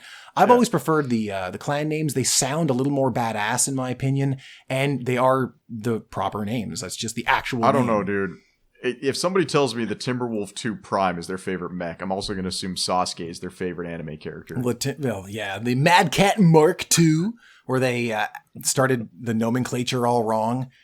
Yeah, well, we're not going to talk about that one. But I like the Hellbringer and the Summoner and the Kit Fox and the Dire Wolf. They just sound cooler than Uller and Or Daishi. the Supernova. Well, that's Supernova is a beautiful mech, but it doesn't have an Inner Sphere equivalent name. It does, actually. The King Crab. The King Crab is a totally different No, mech. King Crab's a different one. Well, no, but they're different mechs, but they're based around the same idea. Yeah, but it's not the Inner Sphere name. Yeah. The Supernova is its own machine. There's no Inner Sphere name. And it is my favorite clan mech, by the way. Really? It's an insane machine. Yeah, it is. Well, it's my favorite clan assault. It is my favorite assault mech in the franchise, and it's my favorite clan assault mech. I got to say, I was really looking forward to getting one because I got 2 of the packs that it's coming in. Nice. I'm trying to actually remember now because it's the Kit Fox is my favorite light mech that they have. Yeah, I love the Kit Fox. Did I say the Stormcrow is my one. favorite medium that they do? The Stormcrow's solid. That's a solid machine. Oh, yeah.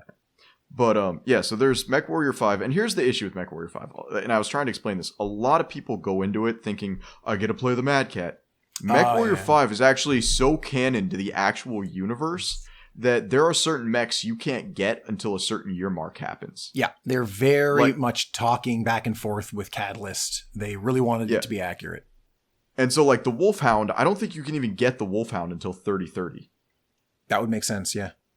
Yeah, you can't get the Wolfhound until 3030. And then the other one that Davion made, the one that I asked you about this morning, what is its name? The Cataphract. Not the Caesar. Cataphract. Yeah, the Cataphract. You can't get the Cataphract until after 3025, and you have to go into Steiner space to get it. Oh, really? Did they pull that on you? Yeah. Oh, man. Yeah, so I found the Cataphract. I was like, I've never seen this before. And I looked, it's released in 3025. Civilians couldn't get it until 3032. And I was like, oh, wow. Yeah, they make you go around the map. Yeah, they really wanted it to be just running a real mercenary thing. A lot of people don't see resource management as fun. I do. But if you play Battletech... It's great when your AI pilot loses your level 5 medium laser. Oh, yeah, well, the AI needs a bit of work. But a lot of Battletech is very crunchy, lots of rules. So if you're into baseball type stats, niggling little details on things, it's for you. And honestly, I think if MechWarrior 5, because they got the expansion pack they're working on right now, which is what everybody wants. Yep. And what that expansion pack is going to do is it's going to let you replay the career mode as your own pilot. Yeah. So you're not going to play as your father's son anymore. You're going to be your own pilot. You get to enjoy the game for that 30 years, however you want to enjoy it. That's going to breathe a lot of fresh air. And if they ever add a melee system, that'll just... Oh, man. Yes. I would kill someone to have a hatchet man. Yeah, to have a hatchet man. To run at 45 tons and just slap a freaking, a Marauder's kneecaps out to hit a stalker in the knees. It would be amazing. That would be sick. Until, his 7 SRM6s target. Yeah, until he turns around. Yeah, so they're going to do that, and then if they honestly expansion pack it one more time for the clan invasion and into the Jihad, MechWarrior 5 will be the MechWarrior. Yeah, you could just keep it going. Just add, because we're at that point with games now where you don't need to release a whole new game. You can just add to the existing one. Yeah, and honestly, if they ever just give up on MechWarrior Online, I think they should, and just embed MechWarrior Online into MechWarrior 5. Yeah, totally. It was basically a test bed for Mech 5. Yeah, I would love it. Honestly, MechWarrior 5, a lot of people gave it crap, and I think the people who gave MechWarrior 5 the most crap are the people who knew the least about Battletech. Because you can't... I mean, there are Centurion builds, there's a Centurion build with 5 LRMs and an AC slot, and then there's there's all sorts of stuff you can do with the Centurion, but you have to find the right model on the map. Yeah. Yeah, it's very particular, but that's how Battletech is. I gave it crap, but it's a place of love. I still like it. Where you're just a diehard fan. But some people are like, way too diehard. Like, why doesn't this weapon do exactly this many points of damage like on the tabletop? Like, because those are tabletop rules for turn-based games. This is a real time, like, it's a different type of thing. You have to be open to a little bit of variation. Yeah. Honestly, I think the only thing, if I had one complaint about MechWarrior 5 at launch, and like I said, I genuinely feel like MechWarrior 5 with that expansion pack will be like a 9 out of 10 game. Because that it is the Sid Meier's Pirates of mech games now, and it can go that little bit further. The only thing, and I think I was misled here. I think they promised something and then failed to deliver.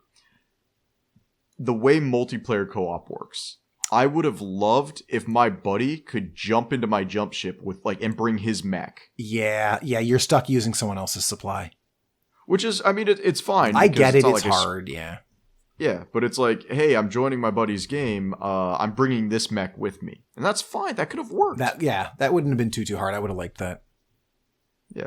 So the last way to get into BattleTech, which is probably the most inclusive in my opinion, is just to jump on over to the Paradox game, which is BattleTech.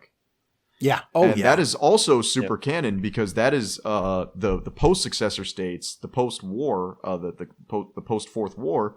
You literally are telling the story of one of the nations coming into power. Yeah, they did a really good job writing that. As a diehard fan, I was reading all the little word bubbles and all the little bits of data that come up on the screen, just like, all right, what did they get wrong here? Nothing at all. Absolutely nothing. And they actually released a source book for the tabletop canonizing the events of the game. I thought that was really cool. Because the game feels good. It feels canon. Yeah, totally. I think my biggest issue with that game is pirates suck. I hate taking contracts from pirates because every time without fail I will look, and I get that they're pirates, they're supposed to lie to you, but I almost feel like this wasn't intentional. Because I'll look and I'll be like, yeah, you have a mission that's a difficulty of 2.5 stars. Oh, yeah. And you show up and it's like a 5-star murder cave where there's just 7 riflemen waiting for you. Yeah, I know what you mean. I don't take missions from pirates because I'm a good boy. Well, not just that, they suck to deal with. But there's that. Okay, so now we'll ask the question that I told you guys how to ask at the beginning. Dave, yes. You have to make a lance. Let's say you're out of the Dark Age, so you have the full catalog open to you. Yeah. You can take mechs from the clans, from the Inner Sphere, light, medium, heavy, assault. One of each? One of each. All right. Okay, for light, we're going to go crazy. We're going to take the Piranha. 20 tons, super fast, 12 machine guns. Machine guns. It is so That's like dumb. me with an Incubus. I love it. So, you know how I know you played MechWarrior Online? Because I like the Because Piranha? you just said the Piranha. Yeah. All right, so I'm taking 130 kilometers an hour. For sure. Second, for medium, I'm going to take practical. I'm going to take a Stormcrow. Never used to like it, but it is a really well-rounded all-energy mech. Can't beat it. LBX 10 on it, boom, done. Oh yeah, I love that config. That's a solid. LBX 10, large pulse to medium pulse. Excellent. Yep. Medium, All right. large. Heavy. We're going up to heavy. Heavy, let's see. I can do anything. Yeah. I'm going to take the old classic short range, nice and smashy. I'll take an Axeman. Oh, really? So you're going up past Hatchet? Oh, yeah. We're going to go with an Axeman. I want a big axe. I want an AC-20. I want people to fear me at close range that I'll never be able to get to. But maybe I can... All right. Now, Karita just called, by the way. Oh. And they say you're dishonorable and you should take a katana. Oh, well, I mean, they do have mechs with katanas. Well, do you remember that, where they would not use the Hatchet Man because they thought the Hatchet was too dishonorable? Yeah, it's too bludgeony. You can't have that. Yeah. Now they have mechs with swords and spears. And Assault, any mech I want. Assault, I'm going to go with something a little unconventional. I'm taking an Executioner. Very fast assault mech. It's got a Gauss rifle, 2 large lasers, and speed and jump jets. I like that. A lot of versatility. Just take a Charger. It's like a Charger. It's like a Charger, but with a couple of guns. Not too many guns. But it can actually function? Yeah. That's my lance. That's my stupid lance. All right, Fax. Go ahead, man. Jeez. It's really going to depend on where I would be using them because there's massive differences between the mechs Oh, that I dude, would it's your choose. favorite in- 4 mechs. Like, your favorite light, your favorite medium, your favorite heavy. Just your give favorite me, assault. give me something that you could run to the side of a cliff. Oh yeah, yeah, I have done it. Okay, so usually I have a tendency towards glass cannons. Oh, Okay. yeah. I really like the unpredictability that can be brought into a game with that as well. So for light, let's go with a, oh god, hopefully I'm not getting the tonnage wrong on this. Let's say a Hollander. That's always a Yeah. fun one. Yeah, that's I'm light-ass looking up the mech with a Hollander mech right now. big. Oh, you're gonna like this one when you see the picture of it. It's just an urban mech with legs. It's a Gauss rifle on it. Yeah, it's It's what, 35 tons, Dave? 35, yeah. 35 tons. Yep, 86 kilometers an hour. It has nothing Yeah. but a Gauss rifle. That's it. Which honestly, you can one-shot somebody with a Gauss rifle. Oh, yeah. Absolutely. It happens in the tabletop plenty. For medium, gonna go with the Hunchback because that AC-20 is just brutal. It's the medium Again, glass mech. And cannon. you are doing the AC-20 and not the 8 medium lasers. Okay. Oh yeah, gotta be These the two are AC-21 brothers. because They you hang. know when you get in range that you're in trouble too. Oh, yeah. Well, it's funny. I am going to cut you off for a second, Vex. My issue with the Hunchback is the same issue I have with like the Catapult and the Mad Cat, and that's like you just target that shoulder all day, every day. Oh, in real time, sure, but on the tabletop, it's a little Yeah, harder. tabletop It's random. so- Yeah. It's not even random. It's once you actually start getting to the point of targeting in the tabletop. I mean, you've probably experienced this as well. Like in the tabletop, if you're playing with correct rules, most of your rolls miss. Yeah, that's true. That's So, why the okay. games go on for like 10 hours. All right, so Hunchback. There you go. There's your second. Your medium is the Hunchback. Yeah.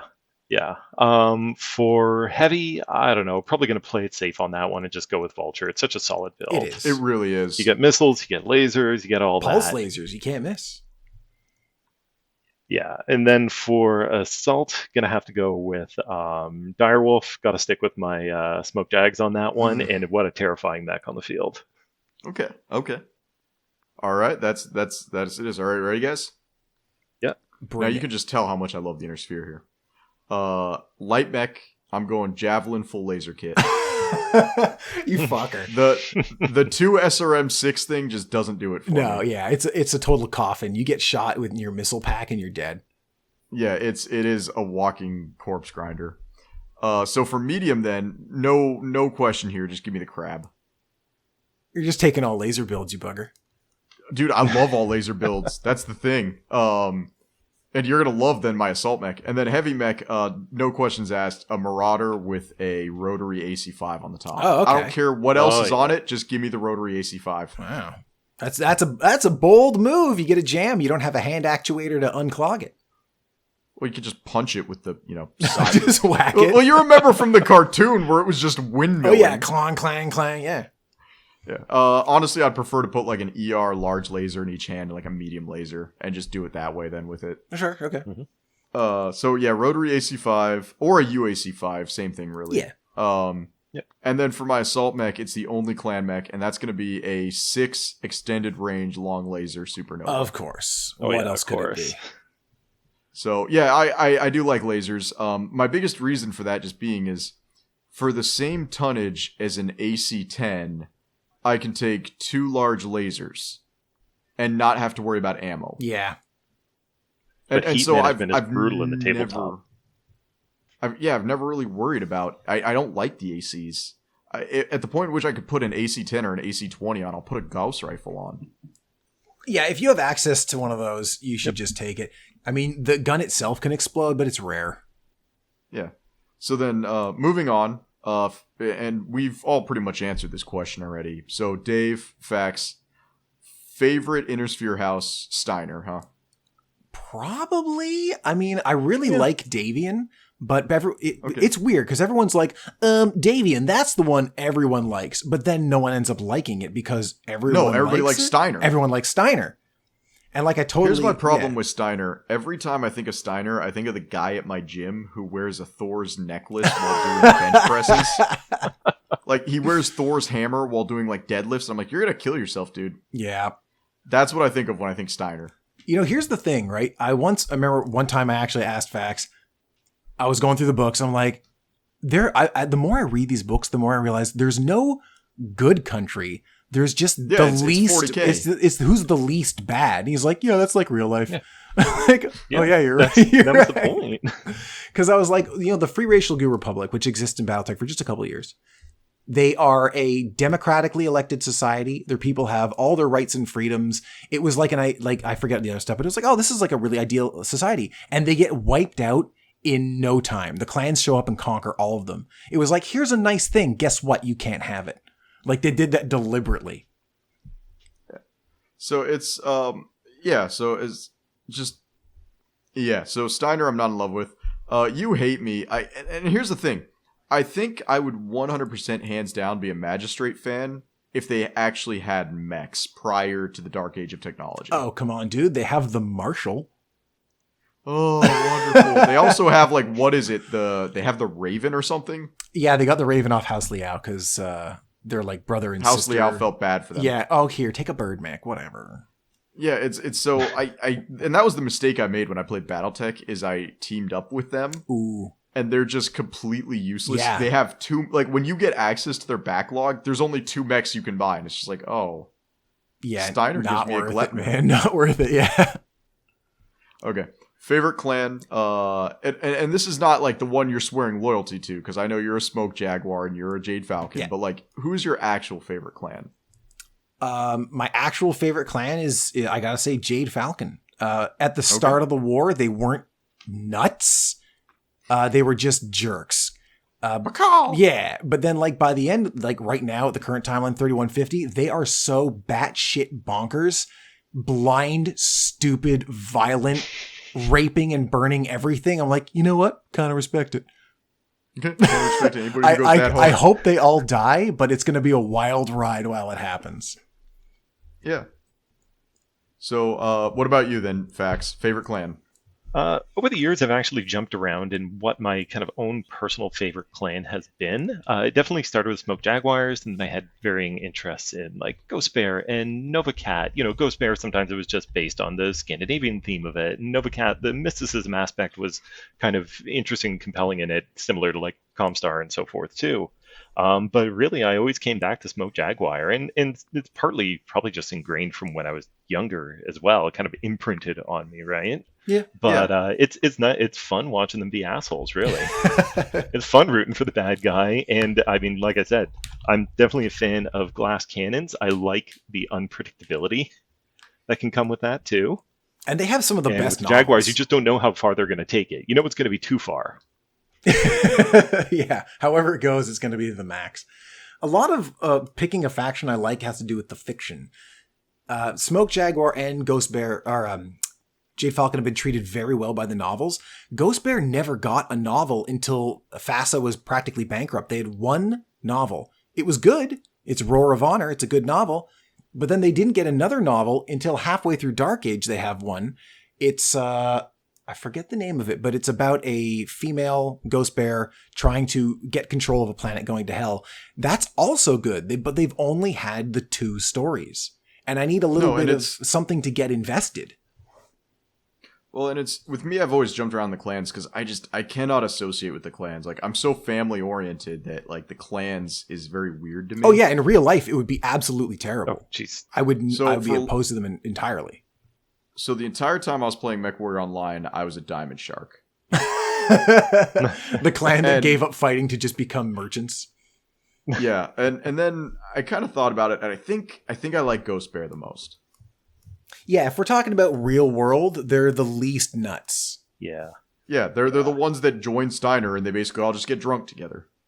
They actually let their people have families. They stepped the clan and their back. Kids can be pilots if they're good enough. Yep, they stepped back the clan aspect from life. Now they're just the military. They don't actually rule day-to-day life. They're quite benevolent in their dictatorship. Yeah, well, they allow freeborns too, don't they? Yeah. Yes. Yeah, freeborns can join. They can join. Yeah, that's the big thing. Yeah. So that's a primer for BattleTech, and it's a huge world. It's been going for 35 years. It is older than me, and it is barely younger than Dave and Fax. Oh, and here's the best thing. Here's the best thing about the fiction. One timeline, no reboots, no alternate timelines. No matter how dumb or weird something is, it is all canon. There's no deviation. It's the only science fiction I can think of that's done that. 40K. No. 40K is rewritten a lot. Ah! Well, because what they do is a lot of the times, like, a book will come out. The Fabius Bio books came out, and the Fabius Bio books, he creates another Primarch. He creates another Fulgrim, which is the Primarch of the Emperor's Children. Yep. And then he goes ahead and gives it to the Necrons for fun. Yeah. And that's not canon, but it's in the book. Yeah. See, in Battletech, if it's in a book, it's canon. Like, there's one book where they go out of the inner sphere and they have a race of bird aliens. And everyone agrees it's a weird book. It probably doesn't belong in Battletech. It's fine. But it's still there. Yeah, but they're like, okay, look, the official stance is we're never going to do it again, but yes, it's canon. Like, okay, cool. Yep. Everything's canon. We don't have to worry about, like, what does or doesn't count. It all counts. Which they even did with Dark Age as well. Like, Dark Age wasn't particularly well received. Yeah. And they've chosen to keep it in there and just not really talk about it much now. But it happened. I prefer that. I don't want all this, like, humming and hawing. I would rather they just say, yes, it happened. Let's move on. Yep. So that was, that, like I said, that's the Battletech primer. We've eaten up an hour and a half. Actually an hour, but almost, we've 100 minutes of your time. And honestly, that's just the surface of Battletech. We shot through everything storyline, and it still took us almost an hour just to tell you the main storyline. It's a rich world. It's a big world. You can get in, you can buy MechWarrior 5 on Epic Games. Don't be a wimp and say, oh, I don't like Epic Games. Just buy the damn game. You can get Battletech on Steam. You can go to your local Barnes & Nobles, or for you guys, I think it's like EB Games. Yep. And you can buy the freaking box. You can go buy the game, and you can play it right there, right off the, there's a map. There's 8 miniatures. You could play. Yeah, there's dozens and dozens of cool novels. There's dozens of bad novels that are still kind of fun. There's all kinds of cool figures and accessories. There's nonstop neat stuff to get involved with. Yeah, so play it, have fun, enjoy. And as far as plugs go, Fax doesn't have a social media account, so he's requested that I just... He's the smartest one. I promote Dave twice. So Dave you're Dave Razzie on Twitter, right? I am. David Razzie, all one word. Yep. David Razzie. He's Technicaldave on YouTube. If you were to watch any of Technicaldave's videos right now, I think my favorite, Dave, is the one where you talked about working at Walmart, which is like Master of None. Oh, yeah. Where you're going. Yeah, I'll link. I will link where you're going. I think that might also be my favorite. People say it's their favorite a lot, and you'll notice a lot of BattleTech reference in my assorted videos. Yeah. He also has Dave Plays With Himself, which is mostly defunct. I'll upload occasionally. You know what's funny though is I made that channel strictly because I thought of the name Dave Playing With Himself. Yeah. And here's the thing. A lot of my Battletech Facebook groups will post your videos to this day still and be like, yeah, this was a really good analysis of light mechs for MechWarrior Online. Really? Yeah, I've actually seen like your light mech video from MechWarrior Online get posted a ton. Aww. So there's Dave. I am Mothman. You know me. We Hate Anime podcast. This is my side show because my autism is too much for the main show. And we'll catch you next time. I'll probably bring Dave back if he's willing. Fax as well if we decide to do another primer on Battletech. But you guys have anything you want to say before we close up? I love each and every one of you. You actually cut out on my call right there, so that was perfect. All right, Fax, anything else? No, nothing on my part. All right, guys. Then we'll see you next time.